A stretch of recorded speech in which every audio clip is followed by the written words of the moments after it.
And salutations to our fine podcast audience. Welcome to 3 Ps in a Pod, episode 190. We made it. And we're 10 away from 200. How y'all feel? Are you going to tell him that I almost guessed the number right? He almost did. We asked Ed what number, and he guessed 189. I was right. He was really close. He was very. He's keeping track. I'm not. I'm just amazed I got that close. He was pretty close. I was really excited. That's why I made you say it out loud. It's like they say, a blind squirrel finds a nut every Exactly night. right. Well, this one wandered right close. Just happened. I did not find the exact thing we wanted. But you were close. I was close. I give you credit. I was in the neighborhood. I give you credit where credit is due. Yeah. But yes, so here we are. We're 10 away from 200. We were talking about what to do for the 200th episode. And we don't have a whole lot of ideas, but we would love to hear from you if you have some ideas. That's good. I like that, Jason. If you have some things you'd like to see, we would appreciate it if they involve lots of food.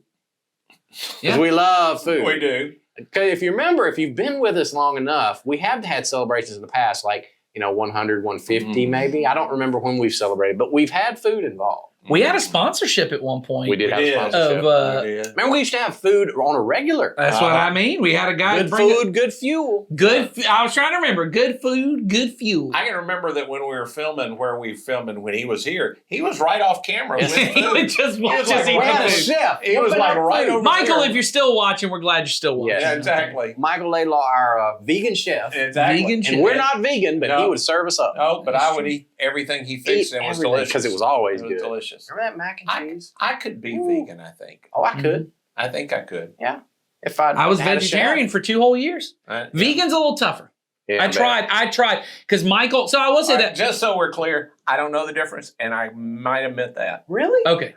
I probably know the difference, but if you force me to say the difference, I don't know the difference. So vegetarian is you don't eat any meat products. So you don't eat anything that has meat in it. But vegan is you don't eat any kind of animal products. So you won't eat eggs, you won't eat cheese, you won't drink milk from an animal. Okay. It's pretty tough because that's what is special about what Michael does is that what was special about the mac and cheese is you can make vegetarian mac and cheese from a Kraft box. That's right. Because there's no meat in it. Vegan mac and cheese, he has this thing, and I still have some at my house, Michael, that he gave me because I originally was trying to be vegan. That was my initial plan. Mm-hmm. And Michael, I'm sorry, I'm not man enough for that. It is pretty tough. There's this stuff called nutritional, we're going deep in the weeds. It's called nutritional yeast. All right. It is a form of yeast that when mixed in with other foods, it tastes like cheese, which is what makes it have that. It has, all of those flavors. I still have some nutritional yeast at my house. You mix that one, I believe, and you can find it on Good Food, Good Fuel's Facebook page, the recipe. Still plugging. I believe it's sweet potatoes that you puree. You mix in the nutritional yeast, and it has the creaminess. Okay. I've become a great lover of sweet potatoes. I probably eat some form of sweet potato 4 to 5 times a week. Yes. I'll tell you why. I had to inevitably stop. I actually really enjoyed being a vegetarian. I really enjoyed the judgment I could have on others. Oh, of course. That was very good. And it is pretty good fuel. I'll just say that. But I will say, one, it's really hard to go out to eat. Because anything you're going to eat is going to be fried. I don't eat, even though I go to the gym, I have a terrible metabolism. And so anything that's super fried, anything I eat, I was gaining lots and lots of weight. As a vegetarian. Because when we would go out to eat, I couldn't do much. And then the amount of, I think it's called cruciferous foods, things like, I ate lots of. I'm so impressed with that word. I think you should just end this because I've stopped being interested. Okay. Well, we can be done. I'm impressed with cruciferous. I don't know what it means. I don't either. It's cabbage type things. Brussels sprouts, cabbage and that. It's the same way I listen to my doctor when he starts talking. I'm like, just finish. I don't know what you're saying. Well, for those who don't know, Ed is now in stage 3 cancer. But he has not. That is not true. I'm healthy. I'm very healthy. As far as you know, because you don't listen to the doctor. I do. I listen right to the point that he's going to tell me, do I have a problem? Then when he goes into all the other stuff, I'm like, can we end this? Yeah. Ed is as healthy, I guess, because he's not listening to what the doctor says, I keep telling you, you're not doing well. He's like, well, good bill of health from the doctor. That's not true at all. Ladies and gentlemen, this is what happens when I have no direction for this podcast. That's what happens. You can tell them why, Jason. Why is it that we got no direction? I have to say to our audience, our fine fine podcast audience that we have no questions. That's today. true. Nobody sent in any questions. And so but I do promise we're not going to sit around talking about food or Ed's bad health or Nathan's bad metabolism. Those of you who care, which I don't even know who that would be, but I'm in fine health. Ed's doing fine. The reports of his death are greatly exaggerated. By one guy, my son. But having said all that, we do have a topic we want to cover over the next couple of weeks. Yeah. So, thanks not to any of y'all for sending in the questions, but we do want you to send questions. We do still want you to send questions. We prefer it when you come up with it because it's less work for us. Yeah. We don't have to sit around and think about what to talk about. It's probably more interesting, maybe. I would hope so. But we're going to answer questions that we've been asked before or we've thought about before or people have talked to us about. Okay. Today's question is a question that we have gotten in the past because we've actually talked about this years ago. Sure. The question is Christianity a religion or is that a relationship? And I remember back in the day, we actually did a series called Losing Your Religion. That's right. I remember that. Where we were pretty clear, Christianity is not a religion. It is a relationship. Have we changed our minds on that? 17 years ago. I was going to say. Yeah. I was going to say, it was early 2000s because I would have been in middle school. I remember sitting in service and seeing someone up on stage with a little mandolin playing Losing My Religion by R.E.M. Yeah, I remember that as well. I don't remember that, but I love the song. I'm pretty sure it's 2006. Okay. Almost positive it's 2006. There are many things I don't remember. I can remember what season of the year I preached certain things, sort of the year and the era. Interestingly enough, the song Losing My Religion, not about religion. Not at all. No, but we like the title. Well, we knew the hook of it. That's the only words that most people know. That's true. Song anyway. Yes. Most people don't know what it's about. We also played Stevie Wonder's Superstition in the middle of that series. I remember that. Please I remember that. Don't bring back that memory. So, how are we going to approach this topic? Because my question remains: have we decided differently on that? Have we changed our minds, guys? I think we're probably talking to a different audience. 17 years. I would agree with that. I like that. I think we're probably just say more, Ed. I think in the time 17 years ago when we were talking about that, most of the people we were talking to, even the people that we would have said we were reaching that weren't going to church, they had a lot of religious baggage. Yes. And they came to church. And so we would talk about things about, hey, we got to do things to get them to be interested and to uncross their arms and to get that. We're probably not saying what you think we're going to say. So when we say, hey, we want you to lose your religion, you need to lose your religion. That was not what most churches were saying. And so we'd send out postcards with things on them intentionally to be provocative to people who had religious baggage. Yes. And so that is not the era of religious upbringing most people have in the United States these days because so many people were hurt by religion when they were being brought up in baby boomers. And then Gen Xers were the very next generation. They had a lot of that as well.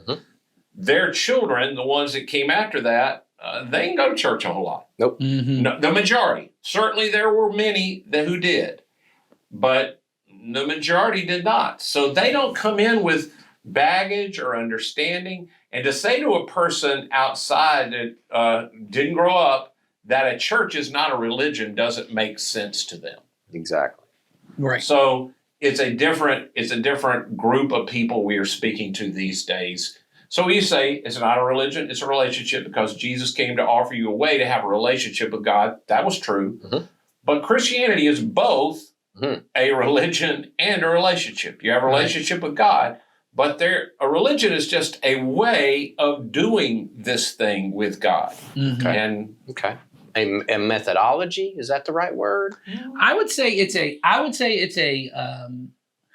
honestly, the way I would say it is a set of practices. I think like that, which is similar. I would have said yes then I would explain. I get it. Yeah. I would say any relationship that you have has a set of practices around it to keep it healthy, to keep it vibrant, to allow it to evolve as you grow and the other person grows, that you have these practices that are set around it to protect it. Relationships that don't, they don't thrive very well. Relationships you say, we're just going to do everything organically. We're not going to put any intentionality behind our relationship. We're just going to see how we feel day by day. Those relationships, by and large, I'm guessing there are exceptions, by and large, those relationships don't do well.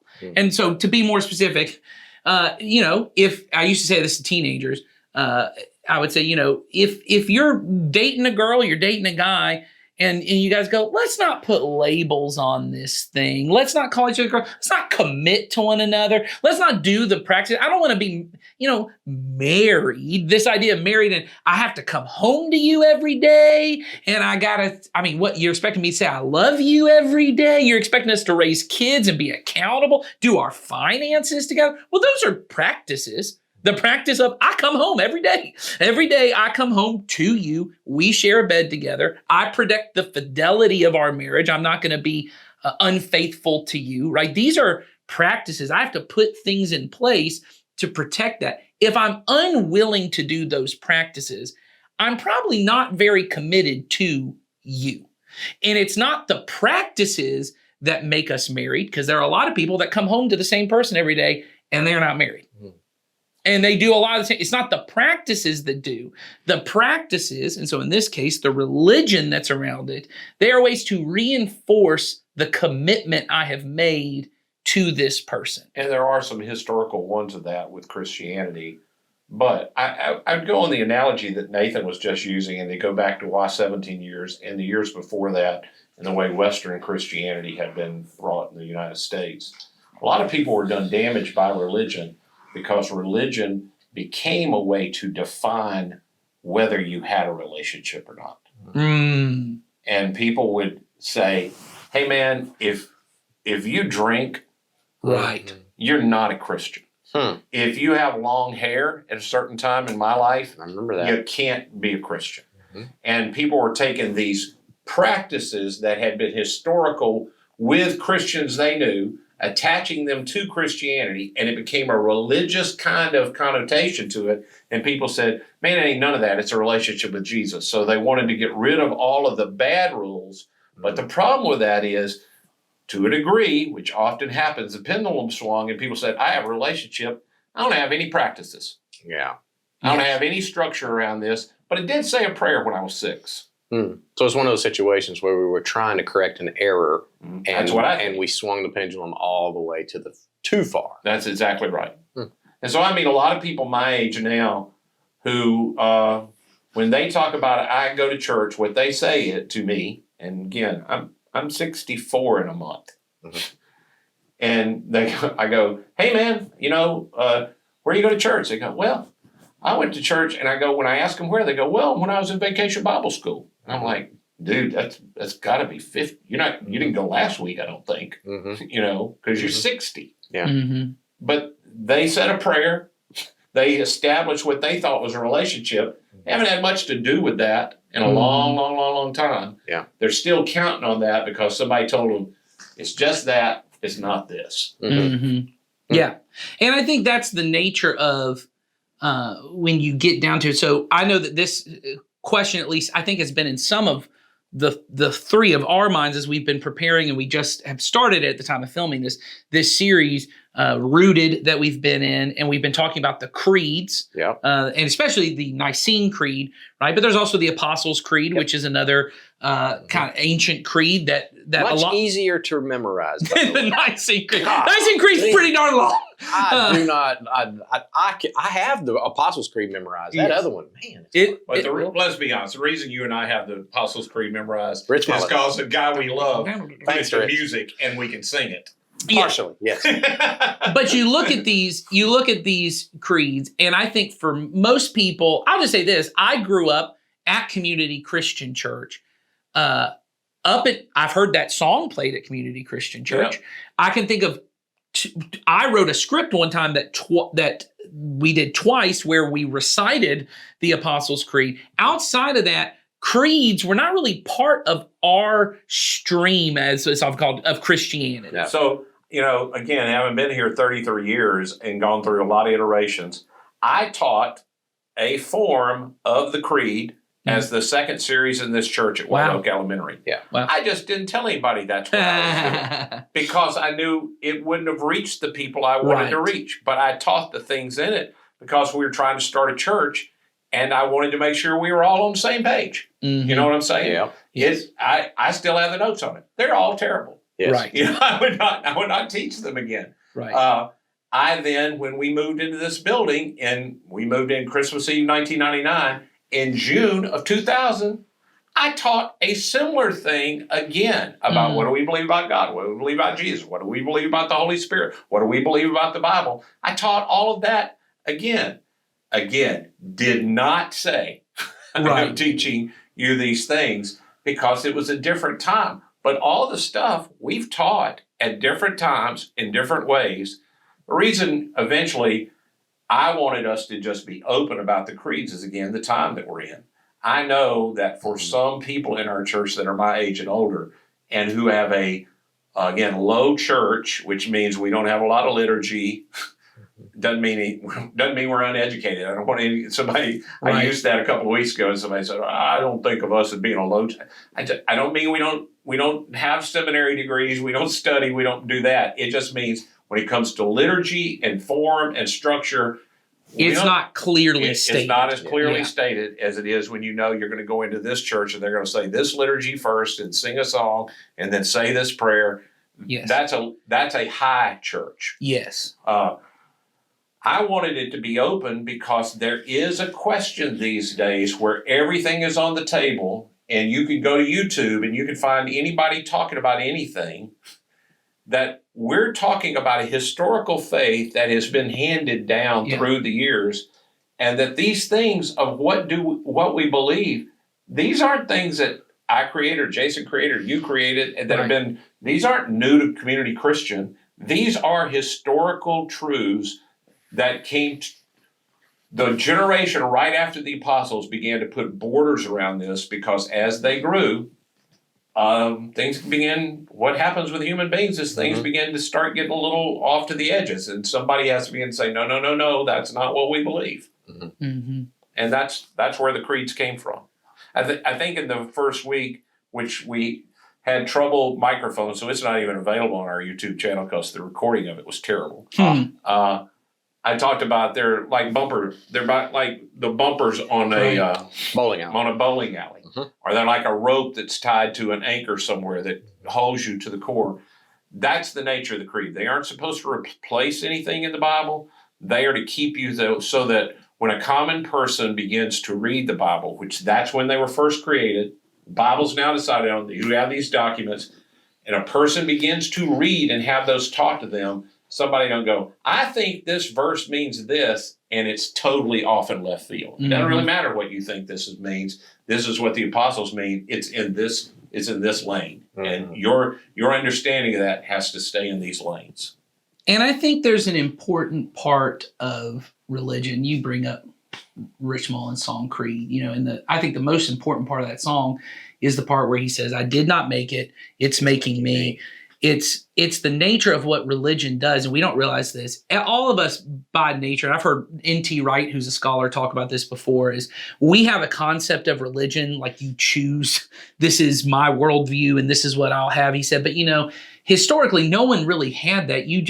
He said, he talked about when the missionaries went to India, they had to convince the Indians they had a religion called Hinduism because to them, that's the way the world worked. Yes. This was just reality. That's right. And I've recently been reading, this is your Dallas Willard thing for today. I've been recently reading a book about the formal theology of Dallas Willard, because he never wrote like a formal theology thing, but it's a person who's taken all of Dallas's teachings and writings, and he's kind of created an academic thing around what did Dallas Willard actually kind of think about all this stuff. And one of the things, for Dallas with a lot of this stuff, when he talked about faith, he says faith, there's a difference between knowledge and faith. He says knowledge is you can know something to be true, but not actually have faith in it. And he said faith is your person getting in line with reality. Mhm. He goes, so, and here's an example. I don't think it's the one he uses, this is one I just have. All of us know, no one has a doubt, if you eat lower calorie foods and exercise, you will lose weight. The faith part is when you live according to, and you trust my life will be better if I live in accordance with the knowledge that I do have. Mhm. Okay? So with that kind of thought, religion, these practices, it is me putting myself into the flow of the way that God says, this is the way I show up and I work. Yes. Jesus said that the Spirit of God's like the wind. It's unpredictable, but you can't always see it, but it's going to show up. But you know what's true about the wind? I was just on a cruise ship for 6 weeks. I know how to find it. I know places to put myself right. where it's going to be windier. Mhm. Where I know if I'm on a cruise ship and I'm out on the ocean, it's going to be windy. I said that to one of my daughters. Yes. They go, I don't like it. It's blowing my hair. And I said, what'd you think was going to happen when you walked out on a cruise ship in the middle of the ocean? Well, they didn't know. But I said, but now they do because they've experienced it. It's like that old thing that I've heard for years, and we've all heard it, is, I'm a Christian. I just don't do the church thing. And the three of us can attest, I know that not every time I show up at church, right, that I get a true moment Sure. of connection with God. But I know this, I don't get it like I get it at church any other place. That's right. Like this past Sunday, it was the oddest thing. I'm thinking about other things, but I'm standing in the auditorium with the body of Christ, and we're singing. And something about one of the lyrics just crawled all over my body. Yeah. And it in that moment, the Spirit blew as the wind. And I caught the wind in my sail. That's and right. it did something in me that I could not have done any other way and could not have manufactured.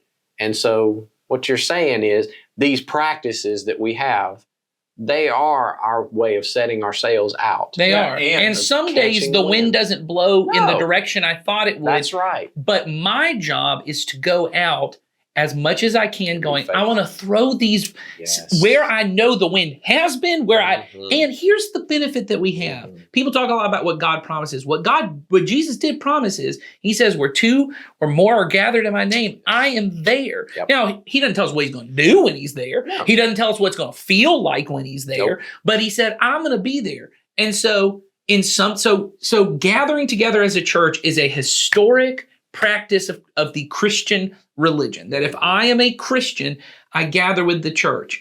There are other things. I worship, right? Communion, Mhm. baptism. There are these things that we I see. read the scripture. Reading pray, the scriptures, I pray. prayer. We're actually going to have a series after this one about the Creed about here are these historic kind of, and there's a lot more than just the ones we're naming, but these are kind of the ones that if you went to any church around the world and you said, hey, even if you went to China, you said, what would it look like for me to gather? Well, they're going to gather at some point, Mhm. right? They're going to probably pray at some point. There's going to be worship at some point. There's going to be baptisms. When someone makes a decision, communion at some point. Mhm. Yep. That these things are going to happen.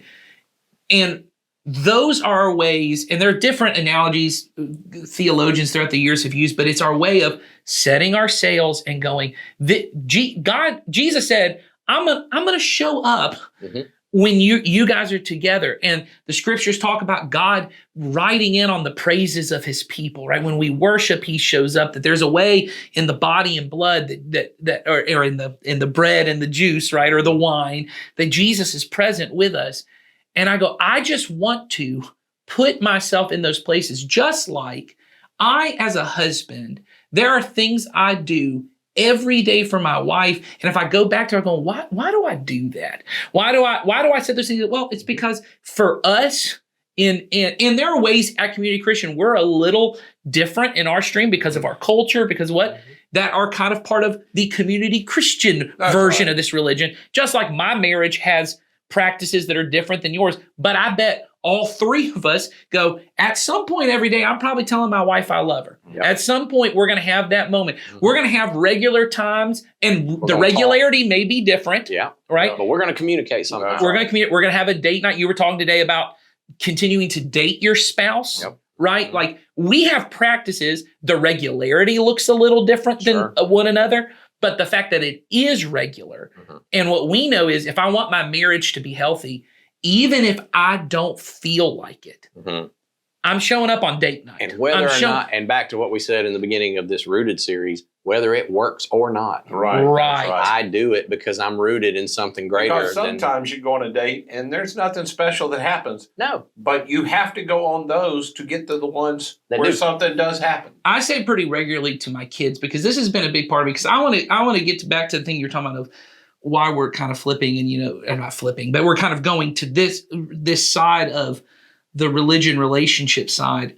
I know for the culture of people in my generation, millennials, younger than me, Gen Z, Gen Alpha. I did youth ministry for a long time. I still love it. Many Sundays you'll find me hanging out in the youth ministry room because I can't help it. I love that energy and talking with them. Rooted is such a good word for what we're trying to do. There is a rootlessness to younger generations that live. I think it's why I talked about it on our sister podcast, the Not Great Parents podcast. Yes. It's why you hear so many shows and movies now, not even like sci-fi stuff, talk about multiverse. Yeah. You Big Brother this year, which is a reality show, they're doing Big Brother multiverse. The reason why is because not just string theory and all the science behind it. The internet created this world for us where in our minds, anything should be possible. Right. Mhm. Dating apps become, because I should be able to find the perfect spouse that will complete me and fulfill me and make me happy and all the things. There is a perfect version of my life that exists. And therefore, all options are equal options. All ideas are equal ideas, which sounds really good and really open-minded. Except white supremacy also is an equal idea in that world. Mm. And all of us would go, no, outright, let's throw that one out the window. Arsenic also is a naturally forming organic material that will kill you. Yes. Mhm. But you're not going to find it in an organic restaurant. But it is organically grown. All ideas are not equal. That's right. And so I regularly say to my kids, they'll say, so why are we doing this? And I say, because we follow Jesus. Yes. And I'll explain to them why he said, but I don't go, because it's really nice to take care of people. And I may go into, hey, this is why Jesus says to do it. But they know the answer, which is why I said on a couple of podcasts ago, they said to one of my daughters, you're sounding like daddy. Everything has something to do with Jesus. And I just say to them all the time, why do we do this? Because we're Christians. And this is what it looks like to be a Christian. And I want it to be clear to you. And I said, my wife and I say it regularly, is so that one day, if you don't choose to follow Jesus, it won't be because I didn't make clear to you what it looks like. Mm-hmm. You'll at least know for clear, I'm rejecting this, not rejecting some false version that you come up because all ideas are somehow equal and you just came up with your own version of it. This is what it looks like to follow Jesus. We forgive when people wrong us. Right. We give. We're generous people. We live on less than we make so that we can give. This is what it means historically to be a Christian. We take care of the poor. We go to church on Sundays. All of these kind of things. This is what we do not because it makes us feel good, not because it works, because forgiveness don't feel like it works. No. It takes a long time for forgiveness to feel like it works. Yep. But we do it. Exactly. So we're running out of time. So to put a bow on this, how do we bring this to one final statement? I think the reason that people need to think about it differently, well, the reason religion is helpful for you is because there inevitably in every relationship and everything you do comes dry seasons. There comes times where it didn't work the way, and by most of us when we say it worked is it made me feel better. Yes. It made my immediately I knew I had done the right thing because XYZ. There were not always good consequences that come to you immediately from doing everything that you should do. The reason a pattern, a way of doing that is historically true is that this has proven through the ages, this is the way of Jesus, and long term, it is the way that is helpful to your life. And I'll just say, and I think all of us I mean, I've been a Christian a long time. You've been a Christian a long time. You've been a Christian a long time as well. I am not the same person I was when I first began to follow Jesus. And who I am now, who I really, I like who I am now. I would not have chosen to be this person when I first started following Jesus. If you had said to me, hey, Ed, 40 years from now, you're going to be like this, and this, and I go, yeah, man, that ain't never happening because I ain't going to let that happen. But over time, by doing the things that the church has historically put patterns around that I do, I've become a person that I am so grateful that God has made me into. And that's the benefit of it. When you're just out there looking for the next spiritual high, because I prayed a prayer, I went to this concert, or I sang this song, or I heard this thing, and I did this thing, and I went over there to get that, which is a lot of Christian culture these days. Yeah. I don't commit to one group of people. I don't commit to one body. I'm not committed to these people, where sometimes requires for me to serve and sacrifice, and I'm giving to them and they get something, but I didn't get anything immediately. I don't become the person that long term becomes more like Jesus, who, sometimes you have to die. Kind of required. It's a part of it. That's what he said. That's what he said. And so that's what he's offering. It's the part of that nobody gets when they begin to say, I want all things are equal. I was thinking of that when you were talking about that. All things are equal, and I want the thing that works for me. Dying doesn't work for me. No. But it is required to become what God wants me to be. And not just when I'm old and dead and physically dead. Every day. I must die to myself in little ways to become who God wants me to be. So, on that vein, next week, we are going to take this another step further, and we're going to talk about in terms of religion has practices. We sort of established that. So we're going to start talking about some of these practices that are a part of being a follower of Jesus in this religion that we're all part of. Talk about another word that we don't talk about much, sacraments. So hold on to that word. We're going to talk about sacraments next week. And for those of you who are scared, no, we're not Catholic. But we are sacramental. We do believe in the one Catholic Church. Oh, yes. That's in the creed. Small c. That's in the creed. All right. So come back next week. We will talk sacraments. And for those of you who don't know what they are, we'll learn something. So have a great week. See ya.